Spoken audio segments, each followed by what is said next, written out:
Hi students, இந்த வீடியோவில் நம்ம ப்ராபகேஷன் ஆஃப் எரர் இந்த பவர் ஆஃப் அ குவாண்டிட்டி பற்றி பார்க்கலாம்.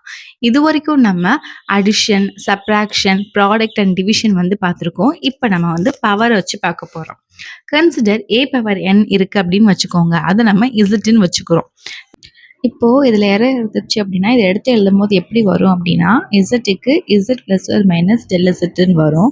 அண்ட் ஏக்கு எப்படி வரும்னா A plus R minus del A அப்படின்னு வரும். அண்ட் பவர் வந்து ஹோல் பவர் n அப்படின்னு போடுறோம். நெக்ஸ்ட் என்ன பண்ணுறோம் அப்படின்னா இந்த ஏவை நம்ம வெளியே காமனாக எடுக்கும் போது இந்த ஏக்கு பவர் n அப்படிங்கிறது இருக்கும். அதாவது இது ஹோல் பவர் n தானே போட்டிருக்கோம். அப்படிங்கிறப்போ இந்த n அப்படிங்கிறது ஏக்கும் வரும், டெல் ஏக்கும் வரும். ஸோ நம்ம ஏ வந்து வெளியே காமனாக எடுக்கும் போது இந்த பவர் என்னும் வந்து வந்துடும். ஸோ இப்போ ஏ பவர் என்ன வெளியே காமனாக எடுத்துட்டோம் அப்படின்னா அதோட பிளேஸில் 1 அப்படிங்கிறது இருக்கும். ஸோ ப்ளஸ் ஆர் மைனஸ் இங்கே வந்து ஏ பவர் n வந்து நியூமரேட்டரில் இல்லை. ஸோ இல்லை அப்படிங்கிறப்போ டினாமினேட்டரில் நம்ம ஏ அப்படிங்கிறது போடுறோம். பவர் n வந்து ஆல்ரெடி நம்ம ஹோல் பவர் n வந்து போட்டிருக்கோம் இல்லையா, அதனால நம்ம இங்கே வந்து ஏ அப்படின்னு போடுறோம். நெக்ஸ்ட் ஸ்டெப்பில் என்ன பண்ணுறோம் அப்படின்னா போத் சைட்லையும் நம்ம இசட்டால் டிவைட் பண்ணுறோம். ஸோ அப்படி டிவைட் பண்ணும்போது நமக்கு இங்கேயும் பை இசட்டுன்னு வரும், இங்கேயும் வந்து பை இசட்டுன்னு வரும். இப்போ இசட் அப்படிங்கிறது ஏ பவர் n தானே. ஸோ அதனால நம்ம இங்கே டைரெக்டாக ஏ பவர் n அப்படிங்கிறது போட்டிருக்கோம். ஸோ நெக்ஸ்ட் ஸ்டெப்பில் என்ன பண்ணுறோம் அப்படின்னா இந்த ஏ பவர் n இங்கே கேன்சல் பண்ணிடுறோம்.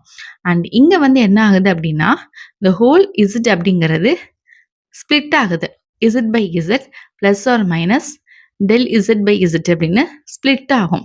ஸோ அப்படி ஸ்ப்ளிட் ஆகும்போது இசட் பை இசட் வந்து கேன்சல் ஆகி 1 plus R minus del Z by இசட்னு வரும். விச் இஸ் ஈக்குவல் டு இங்கே A power n already cancel பண்ணிட்டோம். அப்போ ரிமைனிங் டேர்ம் என்ன இருக்கு, 1 plus R minus del A by a the whole power n அப்படின்னு இருக்கும். இப்போ இது ரிலேட்டடாக ஒரு ஃபார்முலா வந்து இருக்கு. அதாவது என்ன ஃபார்முலா அப்படின்னா 1 plus X the whole power n is equal to 1 plus power n இருக்கு இல்லையா, அது வந்து எக்ஸோட சேர்ந்து மல்டிப்ளை ஆகும். இதுதான் இந்த ஃபார்முலா. ஸோ இந்த ஃபார்முலா நம்ம இங்கே சப்ஸ்டியூட் பண்ணோம் அப்படின்னா இப்போ இங்கே வந்து எக்ஸ் அப்படிங்கிறது del A by a. So அப்போ n அப்படிங்கிறது இந்த del A by a multiply ஆகும். அதுதான் வந்து இங்கே நம்ம கொடுத்துருக்காங்க. ஸோ இந்த ஃபார்முலாவை இங்கே சப்ஸ்டியூட் பண்ணி இப்படி எழுதினதுக்கு அப்புறமா இங்கே லெஃப்ட் ஹேண்ட் சைடில் இருக்கக்கூடிய ஒன்றும் ரைட் ஹேண்ட் சைடில் இருக்கக்கூடிய ஒன்றும் கேன்சல் ஆயிரும். அதே மாதிரி சைன் ப்ளஸ் ஆர் மைனஸும் வந்து போயிடும். அப்படிங்கிறப்போ del Z by Z is equal to n into del A by A அப்படின்னு ஃபைனல் ரிசல்ட் நமக்கு வந்து வரும். ஸோ இந்த nth பவரில் ஃப்ராக்ஷனல் எரர் இருந்துச்சு அப்படின்னா நமக்கு கிடைக்கக்கூடிய ரிசல்ட் அப்படிங்கிறது n times the fractional error இந்த குவான்டிட்டியாக நமக்கு வந்து கிடைக்கும். ஸோ ஏ பவர் n அப்படிங்கிறது இருந்துச்சு அப்படின்னா நமக்கு எப்படி எழுதுவோம்னா ஃபைனல் ரிசல்ட் அப்படிங்கிறது ஸோ இசட் அப்படிங்கிறது டெல் இசட் பை இசட்னு போடுவோம். விச் இஸ் ஈக்குவல் டு இப்போ பவர் n அப்படின்னு இருந்துச்சுன்னா n டைம்ஸ், அதாவது இந்த பவர் அப்படிங்கிறது இந்த குவான்டிட்டியோட மல்டிப்ளை ஆகி வரும். n into del A by A அப்படின்னு வரும். நெக்ஸ்ட் ஒரு ஜென்ரல் ரூல் வந்து பார்க்கலாம். அது என்ன ரூல் அப்படின்னா இப்போ நம்ம Z is equal to A power n அப்படின்னு பார்த்துருந்தோம் இல்லையா.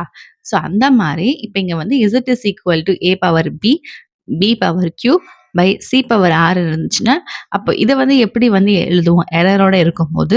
ஸோ ஃபைனலாக நம்ம என்ன பார்த்தோம், இசட்டுக்கு டெல் இசட் பை இசட்னு போட்டோம். அதே மாதிரி இங்கே இசட்டுக்கு del Z by Z which is equal to A power n இருந்துச்சுன்னா n into del A by A அப்படின்னு போட்டோம் இல்லையா. ஸோ அதே மாதிரி இங்கே என்ன பண்ணுறோம், இந்த பவரில் இருக்கிறத மல்டிப்ளை பண்ணுறோம். பி இன்டூ ஏக்கு del A by a plus q அப்படிங்கிறது பவரில் இருக்குது. மல்டிப்ளை இருந்தாலே நம்ம அந்த இடத்துல வந்து ப்ளஸ் சைன் தான் போடுவோம், சரியா. ஸோ பி பவர் கியூ அப்படிங்கிறத நம்ம எப்படி எழுதுறோம், q into del B by b. Division இருந்தாலுமே நம்ம அங்கே வந்து ப்ளஸ் சைன் தான் வந்து போடுவோம். So r into del C by c அப்படின்னு போடுறோம். So this is the general rule. இதுதான் வந்து இசட்டில் இருக்கக்கூடிய மேக்ஸிமம் ஃப்ராக்ஷனல் எரரை இப்படி தான் வந்து எடுத்து எழுதுவோம். இப்போ நம்ம இதை வந்து பர்சன்டேஜ் எரரில் எடுத்து எழுதணும் அப்படின்னா எப்படி வரும்னா பர்சன்டேஜ் அப்படின்னாலே வந்து இன்டூ 100, அதாவது ஒவ்வொரு டேர்மையும் நம்ம இன்டூ 100 அப்படின்னு போடணும்.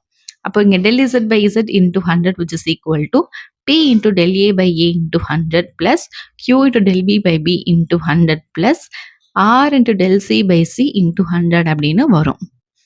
ஸோ இப்படி தான் வந்து பர்சன்டேஜ் எரர் வந்து எடுத்து எழுதணும். ஓகே, இப்போ நம்ம இது ரிலேட்டடாக ஒரு ப்ராப்ளம் வந்து பார்க்கலாம். Example problem 1.9. இப்போ ஒரு ஃபிசிக்கல் குவான்டிட்டி எக்ஸ் அப்படிங்கிறது எப்படி குடுத்துருக்காங்கன்னா, X is equal to A square B cube by C into square root of டின்னு குடுத்துருக்காங்க. இப்போ percentage error of measurement in A, B, C and D வந்து எப்படி குடுத்துருக்காங்கன்னா, பெர்சன்டேஜ் எரர் வந்து ஏக்கு 4%, பிக்கு வந்து 2%, சிக்கு வந்து 3% அண்ட் டிக்கு வந்து 1%ன்னு குடுத்துருக்காங்க. இப்போ நம்ம percentage error in calculation of x வந்து ஃபைண்ட் அவுட் பண்ணணும். இந்த கொஷின் வந்து நீட் எக்ஸாம் ஆஃப் 2013ல வந்து கேட்ட ஒரு கொஷின். சரி, இப்போ நம்ம இதை எப்படி சால்வ் பண்ணுறதுன்னு பார்க்கலாமா? ஃபர்ஸ்ட் நம்ம கிவன் வந்து எடுத்து எழுதிக்கலாம். X is equal to a square B cube by C into square root of d. இப்படி தான் வந்து கிவன் வந்து குடுத்துருக்காங்க. இப்போ இதுல வந்து நம்ம நெக்ஸ்ட் ஸ்டெப்ல என்ன பண்றோம் அப்படின்னா, இங்க ஸ்கொயர் ரூட் ஆஃப் டி அப்படின்னு இருக்கு இல்லையா? இத நம்ம என்ன பண்றோம்? டி த பவர் 1/2 அப்படின்னு போடுறோம்.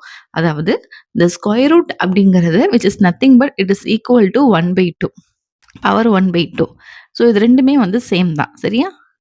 ஸோ இப்படி மாத்தி எழுதினதுக்கு அப்புறமா, இப்ப கேட்கறதே வந்து பெர்சன்டேஜ் எரர் தான் வந்து கேட்குறாங்க அப்படிங்கிறப்போ, எக்ஸுக்கு நம்ம டெல் எக்ஸ் பை எக்ஸ் அப்படின்னு போடுவோம். பெர்சன்டேஜ் எரர் அப்படிங்கிறதால into 100 which is equal to so A power 2ன்னு இருக்கு. அப்ப நம்ம எப்படி எழுதுவோம்? 2 into del A by A into 100 plus B power கியூப்ன்னு இருக்கு. So 3 into del B by B into 100 plus நான் என்ன சொல்லியிருந்தேன்? ப்ராடக்ட்டா இருந்தாலும் பிளஸ் தான் போடணும். டிவிஷனா இருந்தாலும் பிளஸ் தான் போடணும்னு சொல்லியிருந்தேன் இல்லையா? அந்த மாரி போட்டுட்டு சி பவர் 1 வந்து இருக்கு. அப்ப எப்படி வரும்? 1 into del C by C into 100 plus D power 1/2ன்னு இருக்கு. So 1/2 into del D by D into 100 அப்படின்னு வரும். நெக்ஸ்ட் அடுத்தது என்ன பண்றோம்?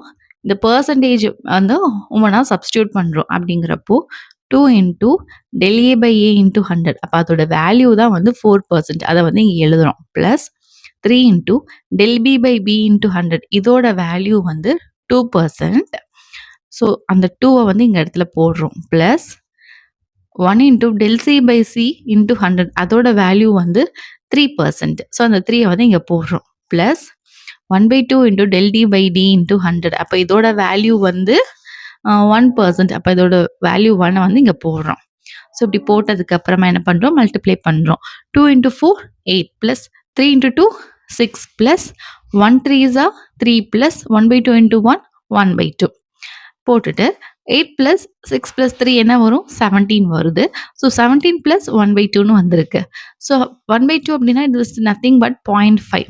ஸோ 17 பிளஸ் 0.5 வந்து என்ன வரும்னா 17.5% அப்படின்னு வரும்.